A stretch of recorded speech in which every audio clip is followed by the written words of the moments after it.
I want to make more power. So, naturally, what do? Well, you go forced induction. You either strap a turbocharger or a supercharger on the engine, push more air into it, burn more fuel, make more power. Okay, so you know what? I'm gonna supercharge my Miata.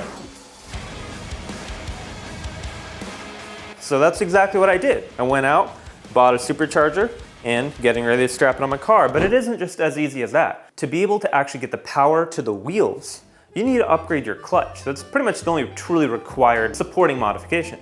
Okay, so to make more power, I gotta strap the supercharger on the car, and I gotta upgrade the clutch. Well, upgrading the clutch isn't that easy. Because it is bolted in between your transmission and your engine, you have to disconnect the transmission from the engine to get to that and change it out. So your two options are to either drop it out from underneath the car while it's on jack stands, which I've heard is actually quite a bit of a nightmare to do, or the other option is just pull the whole engine out of the car. So I pulled the whole engine out of the car because apparently, even though it's a lot more work, it's way easier than bench pressing a transmission perfectly back up into the bottom of an engine and lining up all the bolts. So that's what I did. I pulled the engine out. Never done anything like this, but you know what? If I want to make more power, no one said it was gonna be easy. Great. So now to make more power, I have to strap a supercharger on it, pull the engine out, upgrade the clutch, put it in. Easy as that. But if you're gonna pull the clutch out while you're in there, you might as well upgrade to a lightweight flywheel to make the revs way more responsive, make it a more fun driving experience.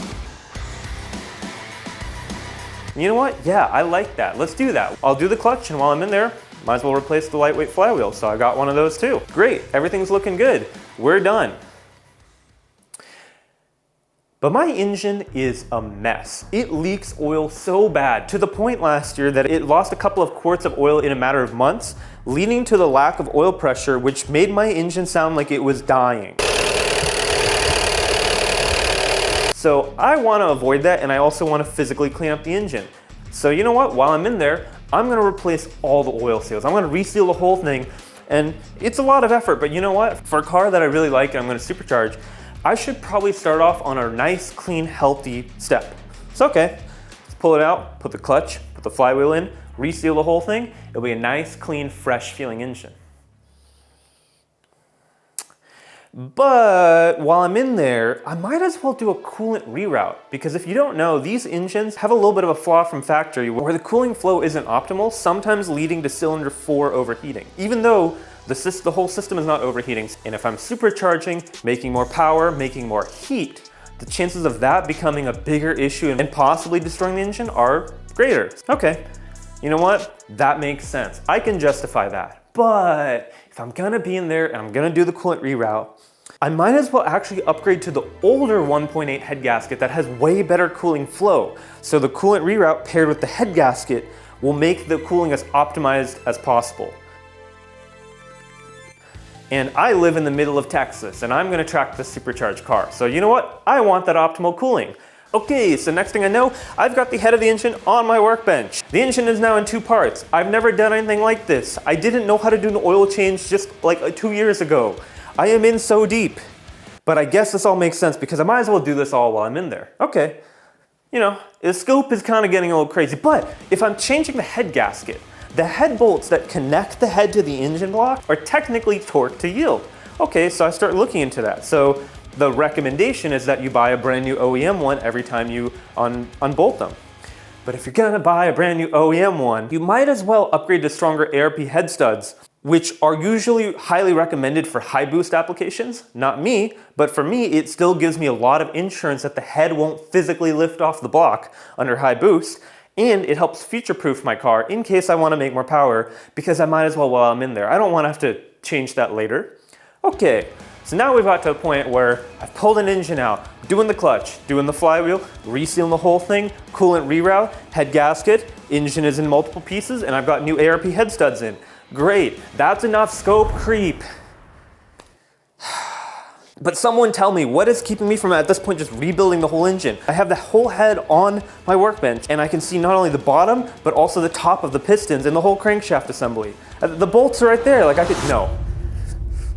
That's too much scope creep. That's a lot more money than I want to put into the thing, and it's not really necessary to make this engine a forged build with stronger internals. So you know what?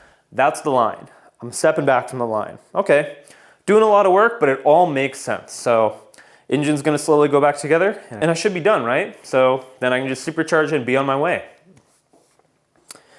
But let's talk about the supercharger, because to make the supercharger actually work, you have to install an aftermarket wideband O2 sensor so that your car doesn't run too lean or rich, which could be catastrophic if it goes too much to the extreme. So, okay, the way to do that is to drill a hole into your existing header, the top of the exhaust system, and weld in a little bunghole and put that O2 sensor in. Well, my old header looks like shit, and I am not a great welder, so there is a chance that I could actually create an exhaust leak by not welding that together properly. But you know what else I could do? I could upgrade the headers. So next thing you know, I've got a pair of aftermarket headers. The new headers not only look nicer, sound nicer, and have the bunghole in them, but they'll also give me a few more horsepower because it flows better. And for a forced induction scenario, that's a great thing. Like, you need as much flow as possible. Okay, this is really getting out of hand. So now I'm doing all this work, got aftermarket headers, because I don't want to change the headers while it's in the car. If I'm gonna get aftermarket headers, it's gonna be while the engine is outside the car. Okay, so things are really starting to get out of hand. This is like getting crazy.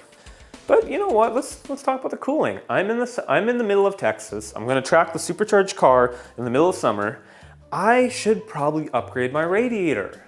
And what better time to upgrade my radiator than when it's literally outside of the car? So next thing you know, I've got the fanciest aluminum cross-flow radiator that's possible to stick on this car. I've got my engine in 4 pieces. I've got a new header. I've got a coolant reroute. I've got the new head gasket. I got air studs.